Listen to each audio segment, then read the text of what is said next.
Assalamu alaikum everyone. Assalamu alaikum. We are back with Unpack Unplugged, another set of informative videos for you. Yeah. And today we have a very exciting topic. Again, it's so exciting. Why? Because it is really close to both of us, and we have a lot of contradictory viewpoints on that. And despite that, we would like to discuss that with you. We would like to share that with you. And then, of course, it's actually about. Would you like to share? Yes, it's about power. It's about power, Yeah. and today we will tell you almost 5 to 6 rules for power, and then we are going to discuss each rule with you, and we are going to state some examples and instances from different sectors, and let's see how it goes. Something very interesting is that we have taken these rules from one of the bestsellers. Yes. And again, people do have very contradictory views about the bestsellers as well. Some are of the view that you should not read the bestsellers, and then there are many people who are of the view that at least they should read whatever is best-selling, not just to concur with the ideas that are presented, but it's just that why something is so popular and what is gaining popularity amongst the masses. Okay. So what is it? It's just to give a deeper insight into the human behavior and as to what they are thinking, what kind of material they are liking, etc. True. Very true. Very true. And this particular book, again, in the very beginning, I would like to clarify is that whatever rule is presented here, what we present to you, that might not be our idea of how the power should be maintained. This is not our perspective. Or it's not our perspective. We're not agreeing or disagreeing to any Yeah, of this, both. okay? Neither agreeing nor disagreeing, but we are just putting it out in front of you so that we can get, and we are going to discuss it so that we can get a little bit deeper insight into as to what the entire term of power encompasses in terms of meanings and in terms of interpretations and then Of course. perspectives. It's more of a discourse. Can I say that to- I would specifically talk about the corporate sector?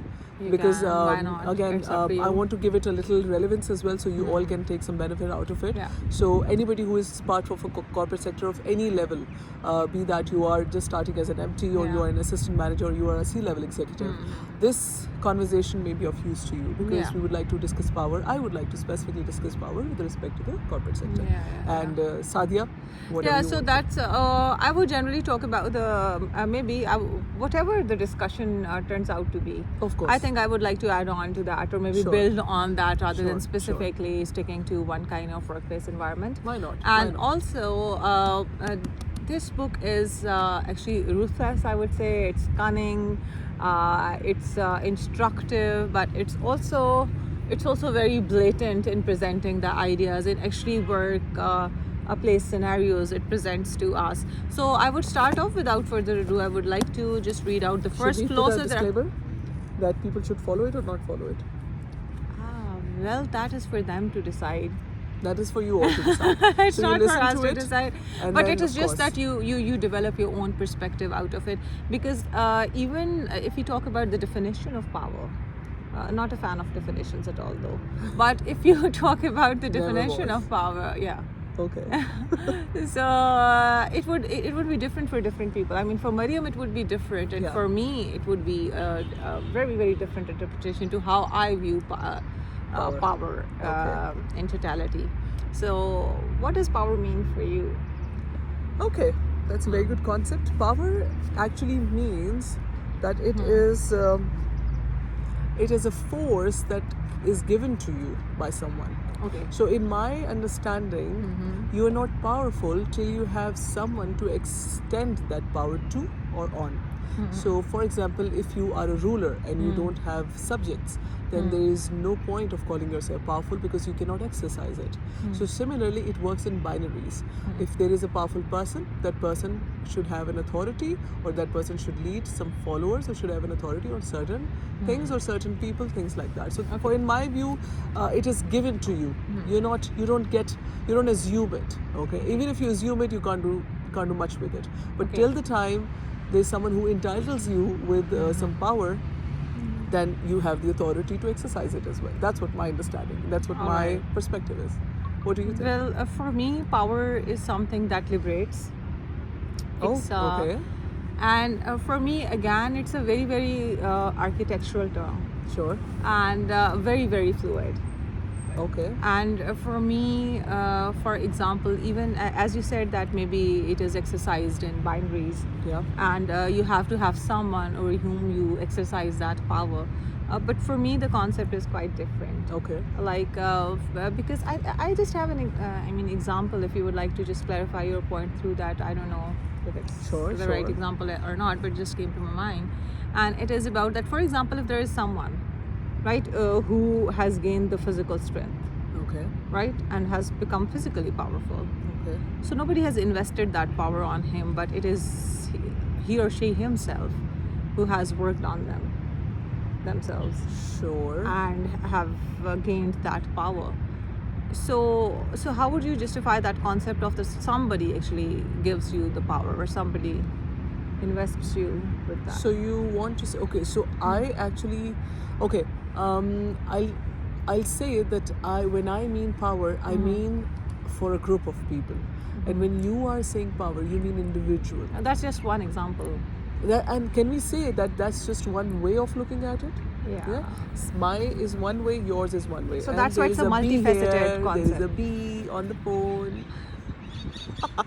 Okay, so we're sitting in closer to nature, so we can expect It's a lot of. beautiful place, though. It's a beautiful place. Yes. Yeah. Acha. Anyway, so yes, I completely agree that there is something called self reliance, and there's a power within you. Of course, I'm a staunch believer of that.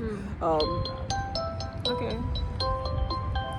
You need to Extremely put sorry. that. So you want to take it? No. Let me Alright. just put it on silent. Okay, so there is a power within you that is, of course, I'm a staunch believer of that, because that is something that empowers you to take action and to change your life. Of course, I believe in that.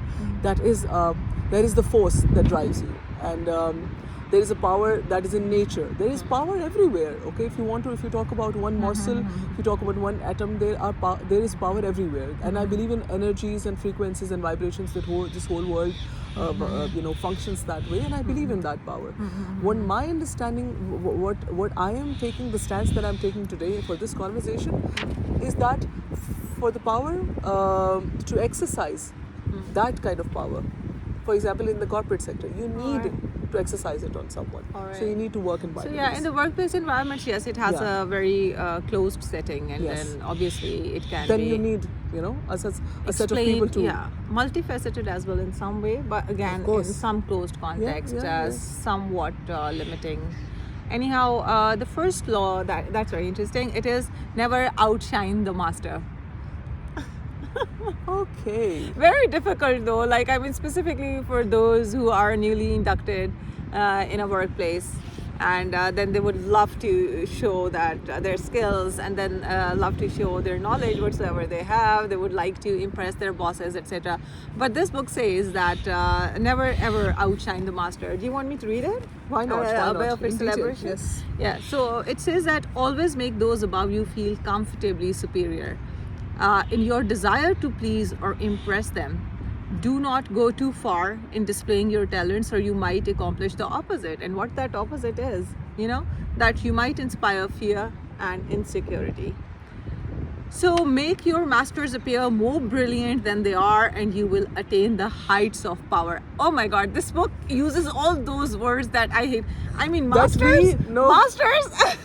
No. This book is using all those words that are very real. So we don't talk That's about why I it. said it's cunning, it's ruthless, it's But it is blatant, human. But and it's human. But it's human. We are like that. But we are who make this entire society. Ultimately, all thought process shapes the society. Yes. And then we also kind of shape this entire discourse. Even workplace, like you work, I work, so we also shape that discourse. The way we will going to maybe kind of go on with our day at our workplaces. And our choice of words will going to make lots of difference. Will it not? That's there. But what I want to say is that a human being encompasses both dark and light in it. Okay. So this is the dark side of humans. Again, it's about you have a gun and you want to shoot or you want to defend yourself. So it depends on the user. Similarly, power, all these rules that we are telling you, it depends on you. By the end of the day, how you utilize it. All right, so what you talk about, right, this is never outshine the master. It says, Yes. if you want to be powerful, or you are towards that or treading the path to become powerful, then you don't have to offend your masters, the ones, coming back to your point, who will going to ultimately give you that power or put you in a position of power. In the corporate sector is succession planning, of course. So if you have a master, you have a boss. So you want to be into that succession plan and get into that, I think then you don't have to upset Say your yes. bosses. Say yes to the bosses. Why should you at least can't force anyone to I'm say not yes? forcing it to you. No. It's just a. So No, it's- every it's boss my would going to perspective. love It's that, my you know. Every perspective. boss would going to love this discourse. Okay, so I also you want did to. it, or is there an animal under this table? I did it. Are you sure? I'm There's sure. no There's a cheetah? tray. There's a tray All underneath. right. Okay. All right, so you can Okay, do it. she gets a little paranoid because of course we are in nature. Anyway, Why one more would I thing. get? I never said I get paranoid. You see. And that's how you add inception.